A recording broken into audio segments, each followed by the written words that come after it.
Hello students, welcome in my YouTube channel.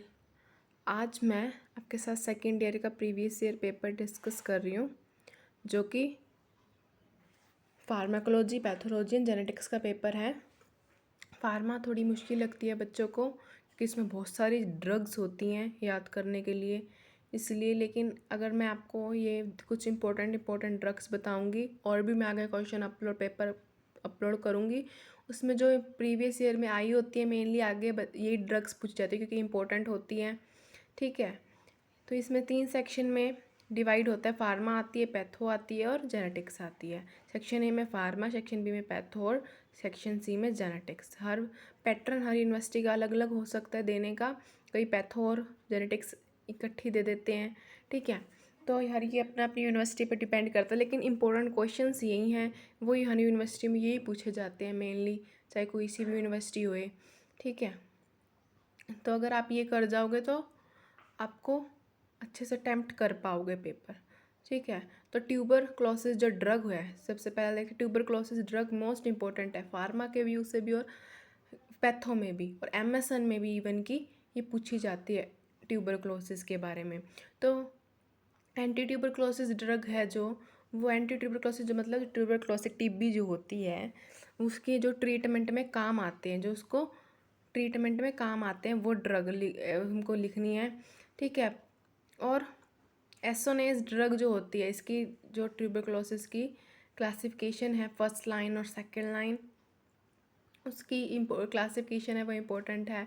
और pulmonary tuberculosis, दो type की हमारी ट्यूबरक्लोसिस होती है, पल्मोनरी और एक्स्ट्रा पल्मोनरी होती है। तो पल्मोनरी कैसे, पल्मोनरी में क्या होता है, प्राइमरी और सेकेंडरी ट्यूबरक्लोसिस आती हैं, तो उसकी नर्सिंग इम्प्लीकेशन लिखनी है। ठीक है, तो पल्मोनरी ट्यूबरक्लोसिस की फर्स्ट क्वेश्चन ये है। सेकंड में लिखना है ऑरल एंटी डायबिटिक ड्रग के बारे में। एंटी डायबिटीज़ जो होती हैं उसमें कौन कौन सी ड्रग्स यूज़ होती हैं, उसका मैकेनिज़्म लिखना है। मैकेनिज़्म लिखना होता है मतलब वो कैसे बॉडी पे एक्ट करती हैं, जो हम लेते हैं वो कैसे एब्जॉर्ब होती है, कहाँ पे एक्सक्रीट होती है, मतलब सारा वो उसका मैकेनिज़्म लिखना है। कैसे दवाई ली तो उसका कैसा मैकेनिज़्म हुआ। ठीक है, तो थर्ड में ये कुछ ड्रग्स हैं, जैसे एंटासिड होगी, तो ये सारी ड्रग्स जो हैं, एमोक्सिलिन हो गई, एस्प्रिन, ये इंपॉर्टेंट ड्रग्स हैं जो ये थर्ड क्वेश्चन में दे रखी हैं। ये मोस्ट इंपॉर्टेंट ड्रग्स हैं, आप इसको अपना अच्छे से करके जाना। इसमें से आपकी 2 तो पक्का आएंगी, क्योंकि आगे मैं आपको क्वेश्चन जैसे अपलोड करूँगी तो आप देखना इसमें से सेम कई ड्रग्स मिलेंगी। ठीक है, ये फार्मा का था। पैथो में आगे वही प्राइमरी। फर्स्ट क्वेश्चन है, describe factors affecting bound healing जो होते हैं उसको क्या क्या फैक्टर्स अफेक्ट करते हैं। ठीक है, नेक्स्ट वही दोबारा से आगे प्राइमरी ट्यूबरक्लोसिस आ गई। प्राइमरी ट्यूबरक्लोसिस मैंने आपको बताया, पल्मोनरी ट्यूबरक्लोसिस के 2 टाइप होते हैं, प्राइमरी और सेकेंडरी ट्यूबरक्लोसिस। प्राइमरी ट्यूबरक्लोसिस में क्या होता है, जब हमको पहली बारी ट्यूबरक्लोसिस हो रही हो, जेनेटिक हिस्ट्री भी कोई ना हो, मतलब फैमिली में पहले किसी को ना हुई हो, और पहले हमें खुद को भी नहीं हो। सेकेंडरी में क्या होता है, मतलब री इन्फेक्शन होना ट्यूबरक्लोसिस का। ठीक है, नेक्स्ट है difference between transudate and exudate. Characteristics of malignant tumour. Malignant tumour में क्या होता है, मैलिग्नेंट जो ट्यूमर होता है, मतलब जो पूरी हमारी जो बॉडी में होता है, वो पूरी बॉडी में और एक पार्ट से दूसरे उसमें भी फैल जाता है, दूसरे बॉडी पार्ट्स में भी फैल जाता है। ठीक है, नेक्स्ट है ब्लीडिंग टाइम, ले बोलते हैं ना BT-CT, ब्लीडिंग टाइम, CT मतलब क्लॉटिंग टाइम। ठीक है, ये सारा है। नेक्स्ट आता है difference between direct and indirect bilirubin.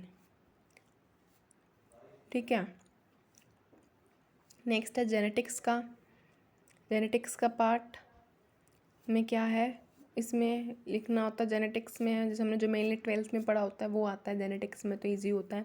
Sex chromosomal disorder लिखने हैं इसमें। ठीक है, नेक्स्ट है pattern of inheritance. Next genetic testing in neonates. ठीक है,